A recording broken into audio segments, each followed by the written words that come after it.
Fique agora com a entrevista e o tema Simão Pedro, o apóstolo de Jesus.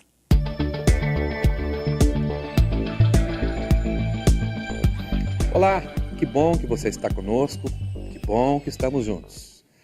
No nosso bate-papo de hoje, novamente a presença que traz para a gente muita contribuição, muita riqueza de informações, de Marcelo Garcia Collin. Marcelo, seja muito bem-vindo de novo. Obrigado. Nosso bate-papo de hoje, Marcelo, é sobre uma das figuras mais extraordinárias da história do cristianismo. Simão Pedro, o apóstolo, a liderança. E, Marcelo, vamos falar sobre Simão Pedro, você fique tranquilo, à vontade, mas o que eu quero saber de imediato é como é que Simão Pedro conheceu Jesus. Quais foram as circunstâncias? Porque a literatura espírita é muito rica de informações. Traz informações que os próprios evangelhos e o Atos dos Apóstolos não trazem. Então vamos aproveitar e vamos explorar isso. De alguma maneira, algumas coisas ficaram esquecidas ou negligenciadas, e nós vamos então viajar um pouco sobre esse mundo. Então a gente tem que se transportar lá para a Galileia, porque a gente sempre se lembra de Simão Pedro a pedra, o fundamento, né, sobre o qual seria erguido todo essa construção do cristianismo para os dias modernos, onde ia ser ancorado esse barco de princípios que precisava chegar até nós hoje límpido. Então, sem dúvida, Pedro e Paulo de Tarso foram as duas figuras principais. E olhar um pouquinho para a vida de Pedro é abrir um livro de ensinamentos para nós. E isso já começa logo no primeiro encontro dos dois. Não foi uma coisa simples esse primeiro encontro de Simão Pedro. Está narrado nesse livro aqui, ó. Trigo de Deus, um livro que é escrito pelo espírito Amélia Rodrigues, pela mediunidade de Divaldo Pereira Franco, faz parte de uma série de livros do autor espiritual que trata da vida de Jesus. Muitas vezes ela traz para nós mensagens já conhecidas, mas com um colorido de detalhes. Ela conta para nós tanto a respeito do clima, do momento, do espaço, que não tem como a gente não se transportar. Ela é tão descritiva, tão narrativa, que é um filme que passa aos nossos olhos. E logo no primeiro capítulo desse livro, Trigo de Deus, ela trata do primeiro encontro entre Simão Pedro e Jesus. O que acontece? Quem tomou primeiro conhecimento a respeito de Simão Pedro a respeito de Jesus, não foi Simão Pedro, foi o irmão dele, André. André era dado às novidades. Ele gostava de saber das coisas, estava sempre nas rodinhas e ia atrás de muitos modismos. E quando a história a respeito de que havia um rabi, havia um Messias, havia uma pessoa nova, um novo profeta circulando por ali, chegou aos ouvidos de André, André foi logo querer conhecer. E ele veio contar para Simão Pedro que tinha um personagem diferente trazendo aí novas mensagens. A primeira reação de Simão Pedro, diz-nos Amélia Rodrigues, foi uma espécie de ressentimento. Aquilo tocou nele de uma maneira diferente. Porque Simão Pedro, conta um pouquinho da personalidade dele para nós, Amélia Rodrigues, era uma pessoa muito simples e muito justa. Ele era dado aos trabalhos do dia a dia, era pescador, levantava sempre antes do sol nascer, ia para o seu trabalho e voltava para casa com a faina do dia. Se ocupava desse trabalho, do sustento da sua família e nada mais. E quando ele ouvia falar dos profetas, ele logo pensava as pessoas que se aproveitavam da ingenuidade dos outros para extrair deles aquilo que eles tinham e não queriam dar. E quando ouviu falar, então, mas foi diferente, porque não foi como aqueles outros profetas. Ele disse assim, não vou ver, não quero saber, disse ao irmão dele. Mas ele foi dormir, ficou na cabeça dele aquela coisa, Jesus, Jesus, Jesus, e foi preciso conhecer esse homem. E no outro dia, sem avisar ninguém, ele sai bem cedinho, de madrugada, o sol não tinha nascido ainda, e vai a uma pedra que formava um palco natural, onde muitas pessoas se punham a falar, porque já se colocavam numa posição acima das pessoas, onde podiam ser vistos e ouvidos com facilidade. E ele ficou esperando, olhou para um lado, olhou para o outro, não vinha ninguém estava por ali, começou até a ficar em dúvida, será que esse homem vem mesmo? Daí começou a chegar uma pessoa, outra, e ele ouvindo aquelas histórias. E ele ouviu as histórias e falou, é sempre o mesmo público que é atraído pelos profetas. As pessoas estavam lá querendo soluções fáceis para seus problemas. Simão, que era um homem muito simples, mas muito correto, dizia assim, o povo quer solução mágica para tudo e está vindo aqui esperando que esse homem vá consertar o problema da vida deles. Mas, vamos ficar por aqui, é por aqui mesmo que a coisa vai acontecer. O sol começou a raiar no horizonte e começou a pintar com fogo o horizonte quando Jesus sobe, majestático, diz Amélia Rodrigues, sobre a pedra. Abre os braços para falar ao povo e faz um convite que eu faço questão de ler num trecho aqui do livro para a gente ver, porque é muito bonita a mensagem. Imagine que Jesus está começando as suas pregações, está começando a arrebanhar as pessoas, e ele chega lá e diz: a hora é essa para a grande revolução pelo reino de Deus. Enquanto no mundo a criatura experimenta somente aflições, porque tudo a quanto se aferra é efêmero. Você vê, todo mundo estava falando das aflições, Jesus sabia disso naquele público. Então ele já quer pegar o público. Todos aqui estamos sofrendo, enfrentando aflições porque nos aferramos a coisas efêmeras. São passageiros os prazeres, o poder, a fortuna, a saúde, o próprio corpo. Essa ilusão de gozo é a geradora dos sofrimentos, em razão da transitoriedade dele e de como passam todas as coisas por mais sejam aguardadas. Quando chegam e começam a ser fruídas, já se encontram em deperecimento, de passagem, deixando memórias, frustrações, ansiedades novas e amarguras. É isso que Simão Pedro achava. As pessoas querem soluções rápidas, mas isso parece não ser o caminho. Então foi fazendo muito sentido para Simão aquele discurso. E Jesus termina dizendo: o homem prudente e sábio, que pensa no amanhã, reserva-se bens duradouros que lhe favorecem a tranquilidade e o repouso.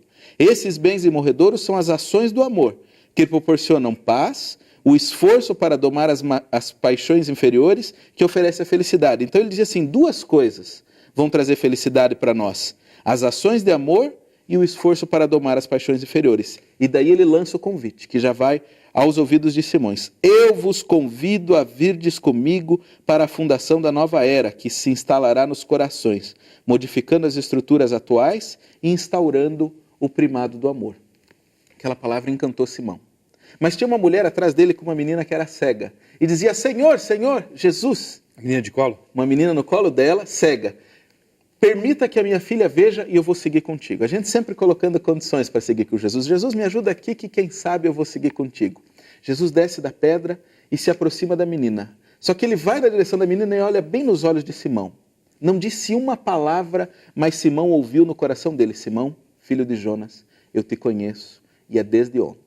Então Jesus olha para a menina, estende o braço, passa a mão sobre os olhos da menina e a menina diz: eu vejo o milagre. Aquilo ouriçou todo o povo, e na hora que Jesus traz o braço, a manga da túnica roça o peito de Simão.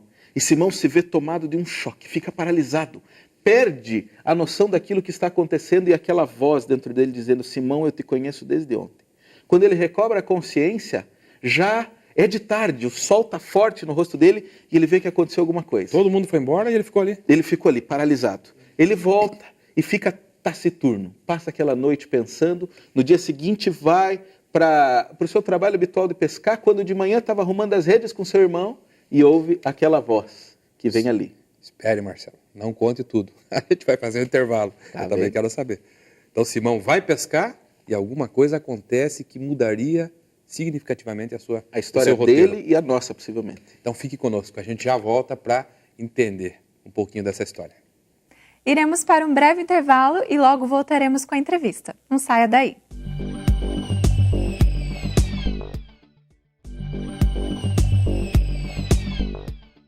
Você está assistindo o programa Vida em Foco. Retornamos agora com a segunda parte da entrevista com o tema Simão Pedro, o apóstolo de Jesus. Muito bem, estamos de volta. Marcelo, continue falando para a gente como é que foi essa manhã de Simão Pedro, depois de ter encontrado Jesus. Terminando o seu trabalho de pescar, quando estava já arrumando as redes e reunindo o lucro do dia, Simão ouve a voz, o chamado que se imortaliza na tua consciência. Vinde a mim, venham comigo, convidando os dois irmãos, e eu vos farei pescadores de almas. Então, Simão, que era habituado ao trabalho de pescar os peixes, estava sendo convidado a ampliar aquilo de uma maneira infinita. Pescar almas. Certamente, Simão não entendeu a profundidade da proposta, porque era um homem muito simples naquele momento, mas ele sabia que havia algo a mais reservado para estar junto com Jesus. E é assim que Simão segue o caminho sempre perto de Jesus.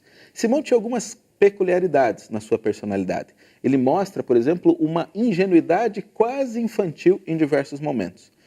Para destacar, quando acontece o episódio da transfiguração do Monte Tabor, Simão que vai na frente e diz assim: Jesus, será que eu preciso fazer 3 tendas? Uma para você, uma para Moisés, uma para Elias? Os espíritos Moisés e Elias aparecem. Tinham se apresentado a Jesus, Jesus conversa com eles que já tinham morrido há mais de 1000 anos. Isso. E o outro 800? E outro 800. E Simão chega e pergunta, será que eu preciso fazer tenda para eles? Daí Jesus fala, não, não precisa fazer tenda. Ingenuidade. Ingenuidade, aquela impulsividade. Mas o mesmo Pedro que mostra os toques de genialidade. Quando Jesus reúne os apóstolos e pergunta, o que as pessoas dizem por aí que eu sou?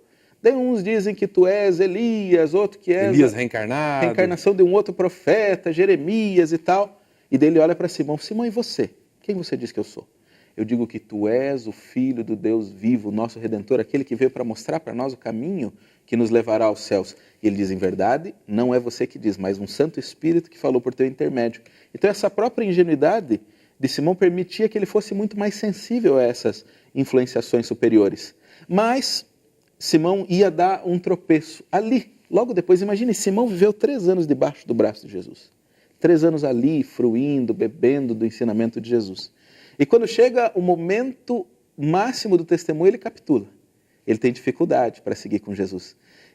Jesus está na Santa Ceia, e a gente já comentou isso num outro programa, e está falando que são os últimos momentos. E é ele quem toma a frente. E diz, não, Jesus, nada disso, ninguém vai matar o Senhor. Ele diz, não, o Cordeiro de Deus precisa ser sacrificado para a memória. Ele falou, não, eu não vou deixar que isso aconteça. Diz, Simão, eis que tu permitiste que o diabo te joeiraste junto ao trigo. Você misturou as coisas agora a coisa não está certa, você não está pensando bem. Eu preciso dar o testemunho. E só para você saber, você vai me negar 3 vezes antes que o galo cante. Hoje, você que está dizendo que vai me defender, vai me negar por 3 vezes. E o vaticínio acontece. Na hora que Jesus é levado preso, Simão é tomado de um medo, de uma ansiedade, de uma angústia e acaba negando a Jesus as 3 vezes. Diz que não conhecia, não tinha ouvido falar de Jesus quando é interpelado na rua. E depois vê Jesus ser crucificado e volta. Volta para Cafarnaum, volta para o seu trabalho de pescador. Não é à toa que em Atos dos Apóstolos, então nós vamos encontrar Simão pescando de novo. E Jesus vai lá fazer o resgate de Simão Pedro. Então, numa passagem belíssima que a Amélia Rodrigues também conta para nós, Simão estava lá fazendo o seu trabalho da pescaria e de repente ele olha na margem e tem um homem preparando fogo. Ele olha assim, os olhos parecem não acreditar no que ele está vendo. É Jesus que está ali novamente. Jesus em pessoa, ele se atira ao lado, ele não se dá o trabalho de levar o barco até a margem, ele se atira e vai nadando para chegar na margem e lá encontra Jesus. Jesus depois da morte. Depois de já ter sido crucificado e ressurgido. Ele tinha vindo para resgatar o seu grande soldado, o seu grande trabalhador, Parece o seu que grande foi isso, operário. Simão fez a negação e se recolheu. Ele sumiu. Voltou às atividades da pesca e por um período ele se afastou do grupo. A culpa que não é só Simão Pedro que se recolhe sob o peso da culpa, né? Todos nós estamos sujeitos a isso. Deixamos muitas vezes de seguir em frente na vida sob esse peso da culpa. E ele também voltou. E Jesus não podia deixar Simão lá largado pescando. Ele era aquele sobre o qual ia se estabelecer o fundamento. Então ele vai fazer o resgate de uma maneira muito curiosa. Então ele estava lá na margem, preparando um fogo. Simão se atira ao mar e vai em busca de Jesus. Jesus coloca um peixe para assar e despretensiosamente olha para Simão, Simão Pedro, tu me amas? Simão, um pouco pego de surpresa, porque ele ainda estava embevecido com a vinda de Jesus, diz assim, sim Jesus, eu te amo. Então Simão, cuida do meu rebanho. Passou um pouco, Simão Pedro ainda estava encantado, como é que podia, né? Que oportunidade estar ali com Jesus de novo. E daí Jesus olha para ele e pergunta de novo, Simão, tu me amas? Essa hora Simão já, peraí, está perguntando de novo o que aconteceu, né? Acho que a crucificação não fez bem para Jesus, porque está perguntando a mesma coisa de novo. Não era, Jesus tinha uma estratégia em mente. Bom, Simão, sem questionar, disse, sim Jesus, eu te amo. Mas passa mais um tempo e daí Jesus olha profundamente nos olhos de Simão e diz, Simão, filho de Jonas, tu me amas? E daí vem aquele déjà vu, toda aquela ideia na cabeça de Simão. 3 vezes a negação, 3 vezes a chance de reafirmar o amor. E daí Simão se joga de joelhos aos pés de Jesus e começa a chorar. E diz, sim Jesus, eu te amo de todo o meu coração. Então Simão, vá lá, porque o rebanho precisa da tua liderança. E daí Simão vai investido de poder. Ele que estava recolhido tem a chance de se perdoar, porque ele olha para Jesus e ele reafirma, Jesus, eu vou contigo. E nessa disposição de servir ele consegue se perdoar. E daí ele segue o seu caminho de grande patrono do estabelecimento da fé cristã a partir dali. E um último momento que eu queria comentar a respeito da vida de Simão, então, é quando ele é chamado para resolver uma grande contenda. Porque depois de Simão... Isso anos depois, né? Anos depois vem um tal Paulo de Tarso, que veio até a fogo, a um movimento que parecia que estava um pouquinho devagar e tudo, ele veio com toda a energia. Com medo, tímido, né? E Paulo chega... E Paulo chega com a energia da juventude, da inteligência, da capacidade de doutor da lei, que tinha. Bom, a história de Paulo fica para a nossa próxima homenagem num outro dia. Mas Paulo chega e começa a trazer um novo movimento e novas contradições ao movimento. Paulo vai e faz muitas das viagens, e numa das viagens a Jerusalém, quando ele volta a Antioquia, ele encontra a igreja de Antioquia com dificuldades naquele momento. A igreja de Antioquia estava dividida e cada um estava pregando sob a sua própria ideia. Paulo percebeu que ele não ia ter força para restabelecer a ordem, a antiga unidade. A igreja de Antioquia até hoje é considerada uma das mais harmônicas da história do cristianismo. E ele não ia conseguir porque ele não tinha visto Jesus pessoalmente, a visão dos outros. Então ele tem a ideia junto com o Barnabé de chamar Pedro. Pedro, para conseguir estabelecer aquela ordem. E ele chama Pedro e Pedro vai, tudo está indo muito bem, até que aparecem 3 emissários da igreja de Jerusalém. Esses 3 emissários fazem com que Paulo mude muito, aliás, com que Pedro mude muito o seu discurso. Pedro, que antes falava com os incircuncisos, aqueles que não tinham sido circuncidados, que falava com os gentios, que falava com todas as pessoas, começa a ficar mais reservado, retraído. E o que acontece? À noite, numa das pregações, Paulo toma a palavra, e está narrado no livro Paulo e Estevão, da mediunidade de Chico Xavier pelo Espírito Emmanuel.